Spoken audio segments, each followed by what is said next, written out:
In life and in the pastorate, I've seen the effects of addiction on people's physical well-being. My step-grandfather was an alcoholic. His problem had an effect on his body and on his family. And in the pastorate, I took a man to the hospital on 2 occasions in the middle of the night with alcohol poisoning. If I'd not taken him there, he may have died in his apartment. According to the National Center for Drug Abuse Statistics, alcohol abuse, alcoholism, and alcohol use disorder kill over 2.6 million people every year, accounting for nearly 5% of deaths worldwide. 178,000 Americans die from the effects of alcohol in an average year, and over 105,000 people die from drug overdoses in a year. And these statistics don't even consider all the detrimental health effects of drug and alcohol abuse on the body. Abuse of drugs and alcohol can contribute to cardiovascular illnesses, strokes, cancer, mental disorders, and so much more. So the scriptures warn us not to be overtaken by substances.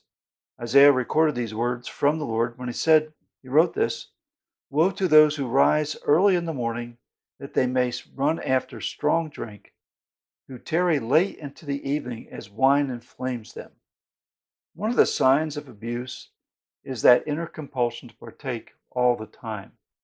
The addict feels that they cannot function in life without the substance that they're taking.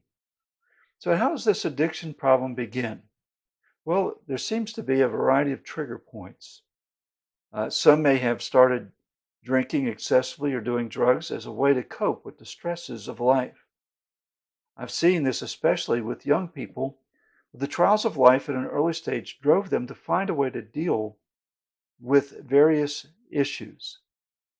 Some of the time, addictions begin in social venues where people partake in excess. This is especially true for the drug addict. The opioid problem often begins with a simple prescription for pain, which progresses to habitual usage. Now, the problem for abuse in the life of the believer is significant, for it will affect one's Christian life in severe and often unseen ways. Look at Paul's words to the Ephesians. See if you don't see this. "And do not get drunk with wine, for that is debauchery, but be filled with the Spirit." Here he contrasted drunkenness with being filled with the Spirit. Now, while I view the phrase "do not get drunk with wine" metaphorically as referring to anything of this world that will consume and drive one's life, there can be no doubt that alcohol and drugs can do this. For dependence on these things end up controlling the addict and definitely will interfere with the addict's ability to be led by the Holy Spirit and to experience the Spirit's power in their lives. Unfortunately, the problem for the addict is so complex that in most cases, declaring their partaking as a sin and commanding them to stop just does not work. The internal drive to partake is so strong that they cannot stop without help. I've known people who hated their addiction, but just could not break it by their own strength. So what can help? Well, counseling can help, but it is not effective in and of itself. And why is that?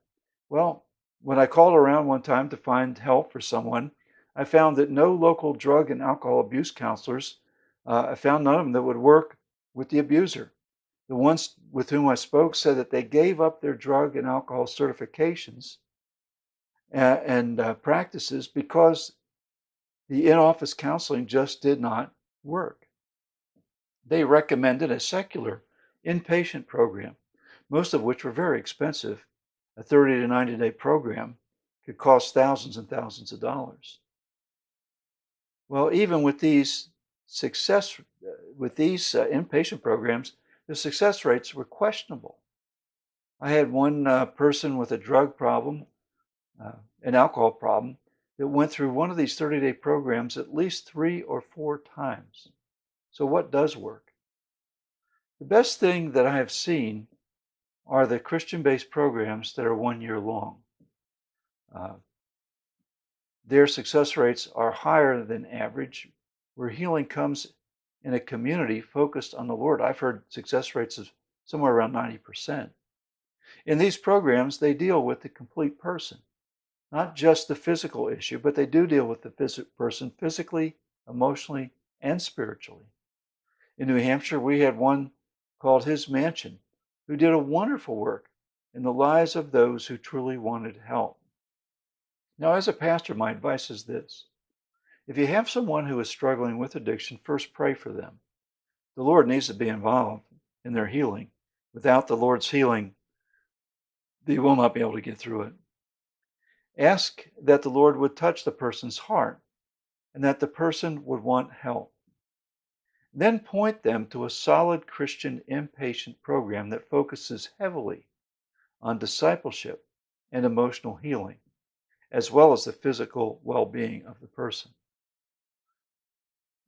Primarily, the Lord has to be involved for true healing to occur, and I've seen it over and over again.